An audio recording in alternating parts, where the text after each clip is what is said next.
Welcome to Fight Club 24/7. My name's Johnny Rashman. Right, let's get straight into it. Tyson Fury and Alexander Usyk.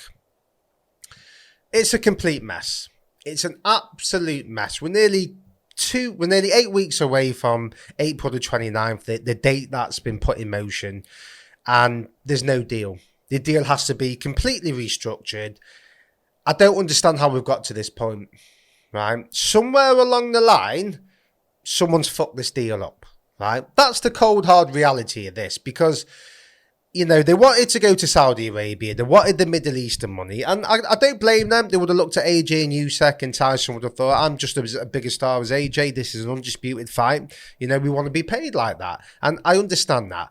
But surely someone must have understood that if the Saudis really had an appetite for this fight, because it's very simple. If they want the fight, they'll pay for it. That's it. These guys, it's not like they don't have money, right? You don't need to negotiate to the hilt. They're not trying to save a buck. They have the money, right? So clearly the appetite isn't there, right? So maybe this should have been highlighted earlier on, right? It should have just been very simple. Either the Saudis want in or they don't. That's it. And to go around the houses for this amount of time now, and now to just have a deal that was agreed and now it's not, now it has to be restructured. The goalposts have changed. It's a complete game changer now it's not in Saudi Arabia. And I'll tell you why, because how I can best describe it is, it's like someone saying, right, I'm going to give you £300,000 for you to get yourself a car. That's your budget. So you're going to be looking at supercars, aren't you? Luxury cars, Lamborghinis, Bentleys, Range Rovers, the whole shebang. That's what you're going to look at. If someone turned around and said, right, your budget is now £30,000. Okay, you can get a nice car, but you're not going to get a supercar, are you? You're shopping differently. This is what's happening now. With the fight not happening in Saudi Arabia, if it's going to happen at Wembley, yes, it's still a stadium, and yes, the fighters will earn money, but it's nowhere near the obscene amounts of money that the Middle East can provide. That's just a fact. So their budget now is £30,000. So how the hell are you going to restructure that deal? These fighters have had it in the head that they're going to earn millions and millions, same with the teams. Now it's probably half that, maybe less. So how they're going to restructure it? It's going to be an absolute nightmare to restructure, right? And the big issue is there's someone that has a powerful say in these negotiations that doesn't fancy this fight. That's the cold, hard reality. Now, I'm not saying anyone's scared. Fighters aren't scared, but they might be scared of losing, right? And they want to be compensated. So who is this person? Who do you think is stopping this fight from happening? I've got to be completely honest. I've never been 100% sold that Tyson Fury wants this fight. I love Tyson. I'm a big Tyson fan. I'll always defend him when I feel he needs defending. But with this, it's always been his attitude towards Usyk. And for me, the most damning thing was an interview we did a few years ago with Joe Rogan. I've mentioned this a few times on my channel and on my social media outlets. I will play it again so you can listen to it. So have a listen. It was like a conger eel all full of oil in front of me. I couldn't pin him down. He was light on his feet. He was weighing 208 pounds or something. He was a cruiserweight, right? He was a three-time cruiserweight champion of the world, and he stepped up into heavyweights. He was a slick, talented boxer, and I tried to walk him down, use me size and power, but he was just outboxing me. What I'm good at, boxing, moving, slipping and sliding, I couldn't do against Steve Cunningham because he was quicker than me. He was like he was a better boxer all round than me. I couldn't do nothing with him. And he'd knock me over even though he was a light puncher. And that's him describing Steve Cunningham. Yes, granted it was years ago, but he's telling you the problems he had with a cruiserweight at heavyweight, right? Usyk is a better fighter than Steve Cunningham. Contrary to what people think and to what Tyson says, he causes Tyson major problems. I've always said it. This is not a good small man, right? This is a unbelievable small man. This is one of the best fighters to ever put the gloves on in any era. He's that good, Usyk. I'm telling you, he surprised me. He is that good. I didn't think he would make the splash that he's done at heavyweight. I didn't. I did think if he fought at Joshua or someone of that size, I thought the size difference would be a problem. And that's what we all thought. We did, right? He's answered those questions. Look how he dealt with AJ on 2 occasions. Now, people can try and discredit him and say, oh, Joshua's a hype job and all this. No, Usyk was that good, right? He has proved that a modern day heavyweight, a powerful, big heavyweight, he can deal with. Granted, Tyson's a completely different animal.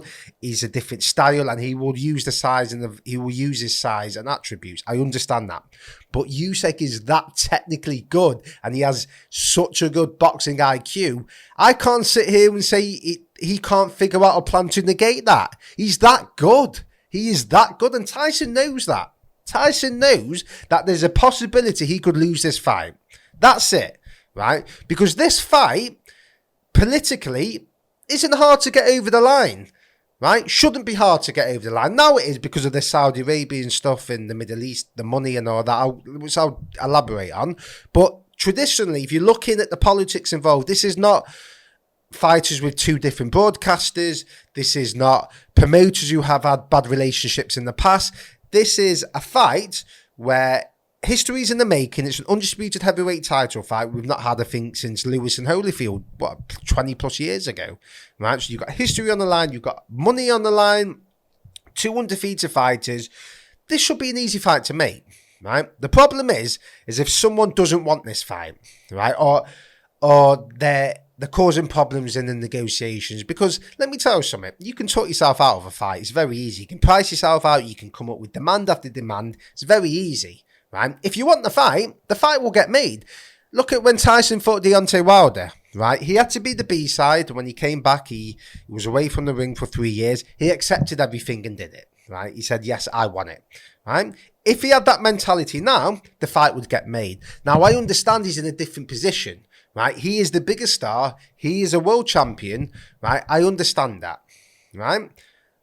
But there's still a doubt in my mind how much he really wants this fight, because Usyk isn't a hard person to negotiate with. I refuse to believe that he's the person that's been stubborn in these negotiations, because all of his world title fights have been away from home.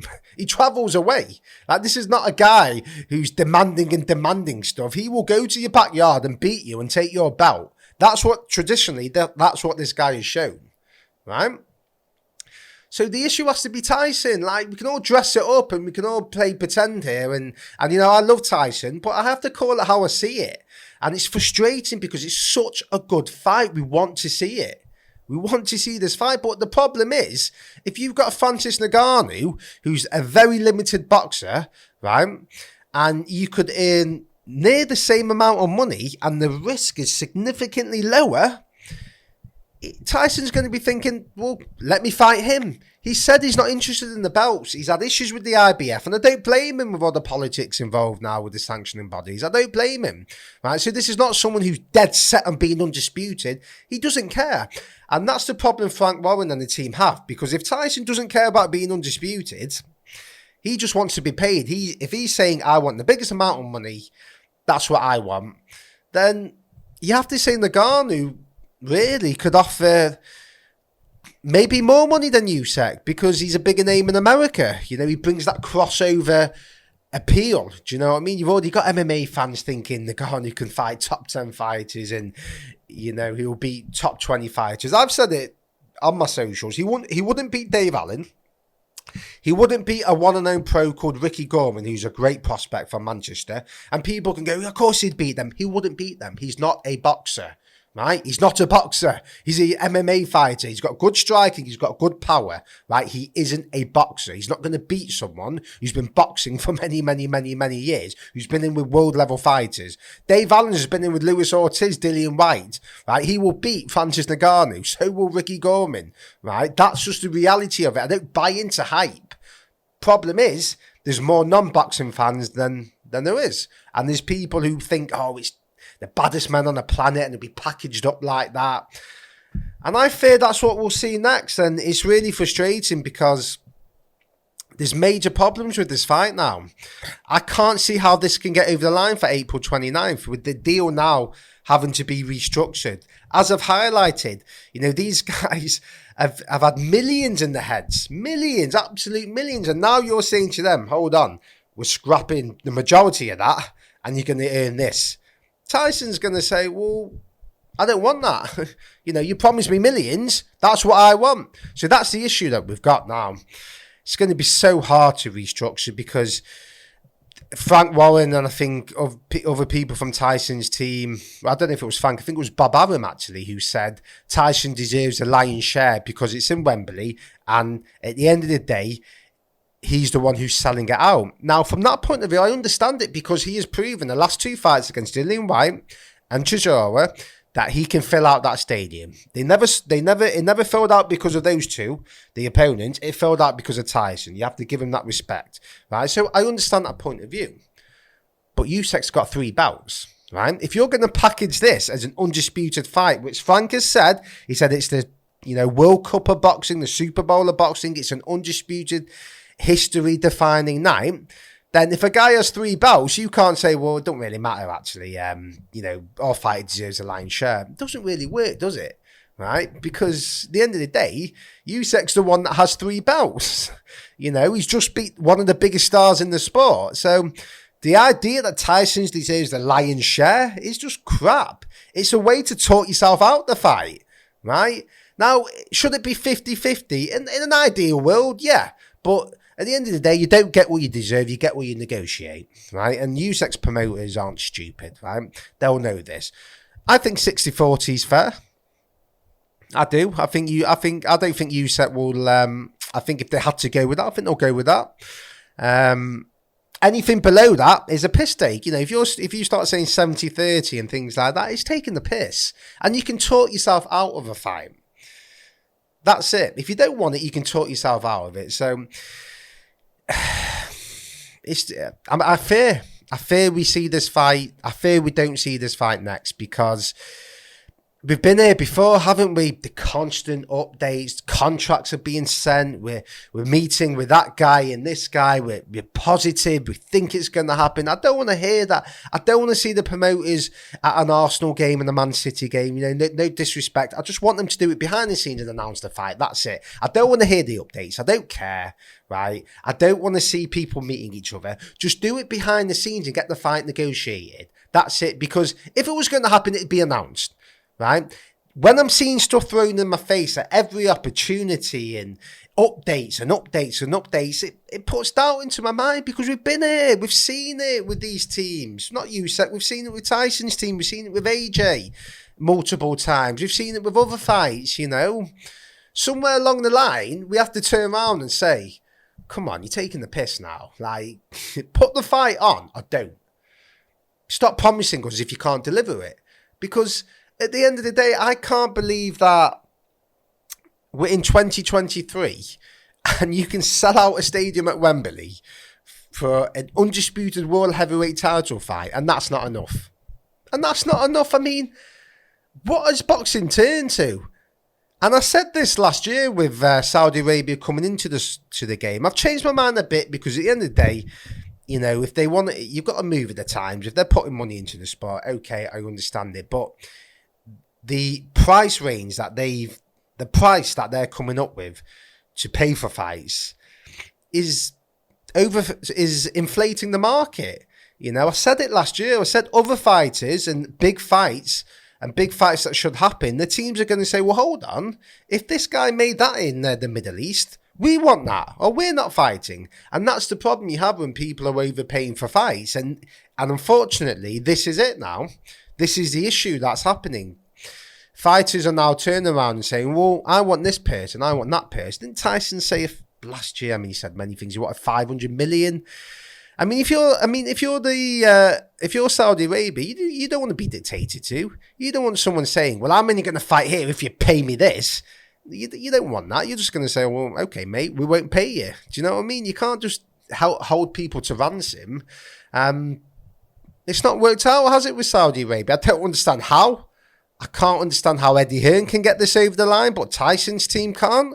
I mean, how can Jake Paul and Tommy Fury get over the line, but Tyson Fury and Usyk can't? I mean, is that the state of boxing at the moment? Is that where we've come to now with this?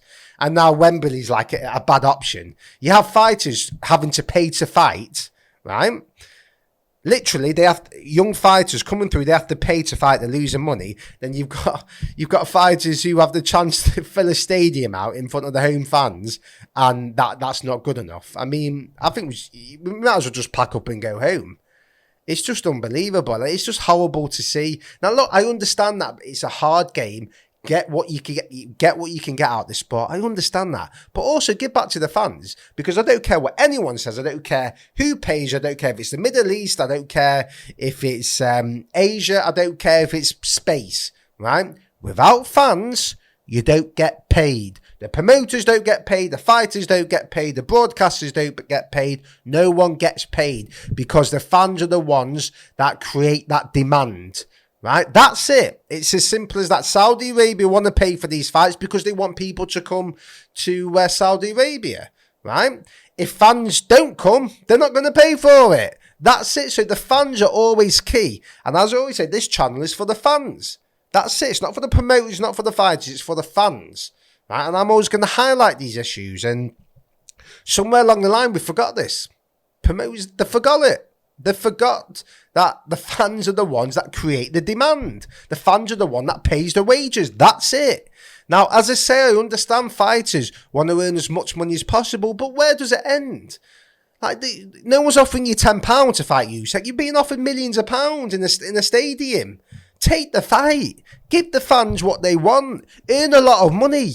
You know, get the history. Win the undisputed world title. Surely that's what you want.